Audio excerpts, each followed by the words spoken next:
উপাচাৰ্যক অপসাৰণ কৰা হৈছে, বিভিন্ন কলেজৰ প্ৰিন্সিপালক অপসাৰণ কৰা হৈছে। কিন্তু বড'লেণ্ড বিশ্ববিদ্যালয়ত লাইছাম লাড্ডু সিঙৰ কি এটা মহিমা আছে, কিয় তেওঁ বচাব বিচাৰিছে, কাৰ আশীৰ্বাদত তেওঁ আজিলৈকে বাচি আছে, এইটোৱে আচৰিত কথা। এইটো এটা কয়লা অধ্যায় ৰাজভৱনে সৃষ্টি কৰিছে। আৰু এই ৰাজভৱনে মানে সংবিধানৰ ৰক্ষা কৰাৰ স্বাৰ্থত কাম কৰিব লাগিছিল। কিন্তু দুৰ্নীতি মানে যি ব্যক্তিয়ে দুৰ্নীতিত লিপ্ত হৈ আছে, দুৰ্নীতি কৰিছে, দুৰ্নীতিত অভিযুক্ত, তেওঁক ৰক্ষা কৰাৰ কাৰণেহে কাম কৰি আছে। আৰু কোনো কাৰণত আমি মানি নলওঁ। আমাৰ আন্দোলন তীব্ৰতৰ হ'ব, জংগী হ'ব। সমান্তৰালভাৱে এমাহজোৰা আমি আন্দোলন কৰিবৰ কাৰণে আমি প্ৰস্তুতি চলাইছোঁ। মুখ্যমন্ত্ৰী দুৰ্নীতি নিবাৰক শাখা আৰু তদাৰকী শাখাৰ গোটৰ অভিযুক্ত কলংকিত কৰাপ্টেড আৰু নীলাজ ভাইচ চেঞ্চেলৰ লাড্ডু সিঙক এজন কলংকিত ব্যক্তি হয়। আৰু এইগৰাকী ভাইচ চেঞ্চেলৰক বচোৱাৰ বাবে ৰাজভৱন আৰু মিহিৰকান্তি চৌধুৰী, সমলৰঞ্জন বিশ্বৰঞ্জন চামাল, SK দেৱ আৰু BB মিশ্ৰ, এই 5গৰাকী ব্যক্তিয়ে একেলগে মিলি কাম কৰি আছে। আৰু ইয়াৰ পৰা প্ৰমাণ হৈছে যে সংবিধানৰ মুৰব্বী আৰু সংবিধানক ৰক্ষা কৰা ৰাজভৱনে সংবিধান বিৰোধী কাৰ্য কৰি পেলাই আজি দুৰ্নীতিত লিপ্ত থকা, দুৰ্নীতিত কলংকিত কলা অধ্যায় সৃষ্টি কৰা বড'লেণ্ড বিশ্ববিদ্যালয়ক এই ভাইচ চেঞ্চেলৰক বচোৱাৰ কাৰণে তেওঁলোকে উঠি পৰি লাগিছে। যি সময়ত মুখ্যমন্ত্ৰী ডাঙৰীয়াই CM ভিজিলেন্সৰ দ্বাৰা তেওঁ দুৰ্নীতিৰ ওপৰত জিৰ' টলাৰেঞ্চ লৈ কাম কৰি আছে, সেই সময়তে ৰাজভৱনে লাড্ডু সিঙক বচোৱাৰ কাৰণে কাম কৰি আছে মিহিৰকান্তি চৌধুৰীৰ নেতৃত্বত। আৰু সহযোগ কৰিছে হাই লেভেল ইনকুৱাৰী কমিটিৰ বিশ্বৰঞ্জন চামাল, SK দেৱ আৰু BB মিশ্ৰ ডাঙৰীয়াই। আৰু ইয়াৰ কাৰণে অহাকালি আমাৰ সমগ্ৰ BTRত 5খন জিলা হেডকোৱাৰ্টাৰত আৰু বড'লেণ্ড বিশ্ববিদ্যালয়ত 5গৰাকী লাড্ডু সিং, মিহিৰকান্তি চৌধুৰী, বিশ্বৰঞ্জন চামাল, SK দেৱ আৰু BB মিশ্ৰক পুতলিকা দাহ হ'ব। আৰু যিকোনো পৰ্যায়ত এই বিশ্ববিদ্যালয়খনক ৰক্ষা কৰাৰ কাৰণে আমি কাম কৰিম। অন্যায় আৰু অনিয়মৰ বিৰুদ্ধে আমি কাম কৰিম। আমি জেল যাবলৈ সাজু আছোঁ, কিন্তু কোনো কাৰণত বিশ্ববিদ্যালয়ক আমি ধ্বংস হ'বলৈ নিদিওঁ। আৰু অনাগত দিনত আমাৰ এই আন্দোলন তীব্ৰতৰ হ'ব, অতি জংগী হ'ব। আৰু ইয়াৰ কাৰণে অহাকালি আমাৰ কাৰ্যসূচী শেষ হোৱাৰ পিছত 3, 4, 5, 6 এইটো এটা গণ আন্দোলন আমি ঘোষণা কৰিছোঁ। মানে প্ৰয়োজনত আমি বিশ্ববিদ্যালয় বন্ধ ঘোষণাৰ কাৰণে আমি বাধ্য হ'ম।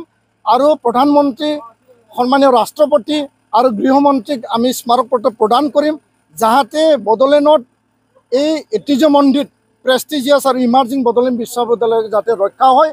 আৰু অনাগত দিনত এই যে কাৰ্য ৰাজভৱনে যে কৰি আছে, মিহিৰকান্তি চৌধুৰীৰ নেতৃত্বত যি চলি আছে, ইয়ে ৰাজনীতিকভাৱে, সামাজিকভাৱে আৰু শৈক্ষিকভাৱে বড'লেণ্ড অঞ্চলত প্ৰভাৱ পৰিব। সেই কথাটো আমি স্পষ্ট ভাষাৰে আমি কৈছোঁ। ধন্যবাদ। কৰিছে এজন ব্যক্তিক বচোৱাৰ কাৰণে সমগ্ৰ ৰাজভৱন এতিয়া কাম কৰি আছে আৰু মিহিৰকান্তি চৌধুৰীৰ নেতৃত্বত এই কাম হৈ আছে। আৰু দুৰ্নীতি নিবাৰক শাখাই তেওঁ ক্ৰিমিনেল অফেন্স, ক্ৰিমিনেল কনস্পিৰেচি আৰু যে তেওঁ যে দোষী, তেওঁ যে কৰাপশ্যন কৰিছে, তেওঁ যে ফাইনেন্স অফিচাৰক অনিয়মভাৱে এপইণ্টমেণ্ট দিছিল, আৰু নীলকমলক তেওঁ যে অনিয়মভাৱে দৰমহা প্ৰদান কৰিছিল, থাংজামক অনিয়মভাৱে তেওঁ যে এডমিশ্যন দিছিল, সেই জল পট সঁচা কথা তদন্তৰ গোটেই কথা উল্লেখ আছে। তৎসত্বেও ৰাজভৱনে এগৰাকী ব্যক্তিক বচোৱাৰ কাৰণে আজি কাম কৰি আছে। অসমত ডিব্ৰুগড় বিশ্ববিদ্যালয়, গুৱাহাটী বিশ্ববিদ্যালয় উপাচাৰ্যক অপসাৰণ কৰা হ'ল, আইডলৰ মানে উপাচাৰ্যক অপসাৰণ কৰা হৈছে, বিভিন্ন কলেজৰ প্ৰিন্সিপালক অপসাৰণ কৰা হৈছে। কিন্তু বড'লেণ্ড বিশ্ববিদ্যালয়ত লাইছাম লাড্ডু সিঙৰ কি এটা মহিমা আছে, কিয় তেওঁ বচাব বিচাৰিছে, কাৰ আশীৰ্বাদত তেওঁ আজিলৈকে বাচি আছে, এইটোৱে আচৰিত কথা। এইটো এটা কয়লা অধ্যায় ৰাজভৱনে সৃষ্টি কৰিছে। আৰু এই ৰাজভৱনে মানে সংবিধানৰ ৰক্ষা কৰাৰ স্বাৰ্থত কাম কৰিব লাগিছিল। কিন্তু দুৰ্নীতি মানে যি ব্যক্তিয়ে দুৰ্নীতিত লিপ্ত হৈ আছে, দুৰ্নীতি কৰিছে, দুৰ্নীতিত অভিযুক্ত, তেওঁক ৰক্ষা কৰাৰ কাৰণেহে কাম কৰি আছে। আৰু কোনো কাৰণত আমি মানি নলওঁ। আমাৰ আন্দোলন তীব্ৰতৰ হ'ব, জংগী হ'ব। সমান্তৰালভাৱে এমাহজোৰা আমি আন্দোলন কৰিবৰ কাৰণে আমি প্ৰস্তুতি চলাইছোঁ। আমি বাট চাইছিলোঁ যে ৰাজভৱনে কিবা নহয় কিবা এটা ভাল সিদ্ধান্ত ল'ব, কিন্তু তেওঁলোকে নল'লে। আৰু ইয়াৰ কাৰণে আমি কেন্দ্ৰীয় চৰকাৰ, প্ৰধানমন্ত্ৰী ডাঙৰীয়া, গৃহমন্ত্ৰী ডাঙৰীয়া আৰু ৰাষ্ট্ৰপতি ডাঙৰীয়াক আমি এই কথাটো মানে পূৰ্ণাংগভাৱে আমি স্পষ্ট ভাষাৰে আমি লিপিবদ্ধ কৰিম। আৰু অনাগত দিনত ৰাজভৱনৰ এই যে মানে দুৰ্নীতি বচোৱা যি ধান্দা, ৰাজভৱনৰ মিহিৰ কান্তি চৌধুৰীৰ নেতৃত্বত মানে মিতিৰালি কৰি পেলাই লাইছাম লাড্ডু সিঙৰ লগত কি তেওঁলোকৰ লেনদেন আছে আমি নাজানো। সেই কথাটো অসমৰ ৰাইজে জানিবলৈ মানে সক্ষম হ'ব। আমি এইটো আজি স্পষ্ট ভাষাৰে আমি দাঙি ধৰিছোঁ। ধন্যবাদ।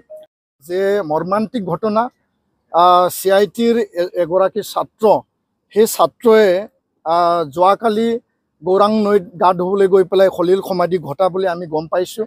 ইয়াৰ আগতে ছেণ্ট এনছ কলেজত আন এগৰাকী ছাত্ৰ তেওঁ সলিল সমাধি ঘটিছে। তো এইবিলাক ঘটনাই আমাক আঘাত দিয়ে আৰু সমগ্ৰ এই যি ঘটনাক আমি পৰ্যবেক্ষণ কৰি পেলাই আমি গম পাইছোঁ যে আমাৰ এই শিক্ষা অনুষ্ঠানবিলাকৰ হোষ্টেলৰ ল'ৰা ছোৱালীয়ে গৌৰাং নদীত গা ধুবলৈ যায় আৰু লগৰীয়াৰ লগত ফুৰিবলৈ যায়। ইয়াৰ পিছত নিচাযুক্ত সামগ্ৰী বা কিবা নহয় কিবা এটা তেওঁলোকে সেৱন কৰি পেলাই এটা মানে অচেতন মানে অৱস্থাত গা ধুবলৈ যায় আৰু ইয়াৰ কাৰণে সলিল সমাধি ঘটা বুলি আমাৰ বিভিন্ন মহলৰ পৰা আমাৰ তাত তথ্য আহিছে। তো ইয়াৰ কাৰণে অনাগত দিনত যি মানে খিনি অনুষ্ঠান, শৈক্ষিক অনুষ্ঠান, শিক্ষা অনুষ্ঠান বা হোষ্টেল আছে তেওঁলোকে কঠোৰ হোৱা উচিত, শিক্ষা অনুষ্ঠানখনে কঠোৰ হোৱা উচিত আৰু কোনো ছাত্ৰ ছাত্ৰী যাতে গৌৰাঙত গা ধুবলৈ নাযায় তাৰ কাৰণেও আমি ৰাইজক সচেতন কৰিম, গাৰ্জেনক সচেতন কৰিম আৰু নিখিল বড়ো ছাত্ৰ সন্থাৰ তৰফৰ পৰা গৌৰাং নদীত গা ধুবলৈ যাই পেলাই মানে নিচা সেৱন কৰা আৰু মানে নিচা লৈ পেলাই গা ধুবলৈ গৈ সলিল সমাধি ঘটা এই ক্ষেত্ৰত আমি কঠোৰ হাতেৰে আমি দমন কৰিবলৈ আমি বাধ্য হ'ম বুলি আমি ঘোষণা কৰিছোঁ।